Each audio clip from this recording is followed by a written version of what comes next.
How to fix blurry pictures sent from iPhone to Android.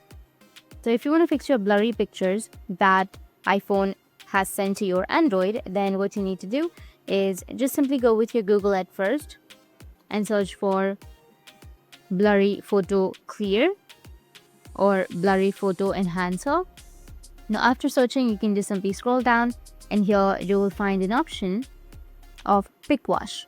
In my case, it's on the first, which is unblur image and sharpen image online for free. You need to tap on pick wash, and here you need to tap on upload image, upload your blurry image. Or you'll also have the application. You can go with download, which is on the top right, and you'll be able to download that application. You can just simply tap on upload image and upload your image. After uploading your image, it will fix your blurry picture. So tap on upload image and then tap on media picker. And from here, select your image in which you're facing the problem. After selecting your image, just wait for a few seconds. And once it loads to 100%, you can go with download image, which will be on the right side, and you'll be able to download that image. So in this way, you'll be able to fix your blurry pictures sent from iPhone to Android. And if you have any questions, feel free to comment below. Thanks for watching.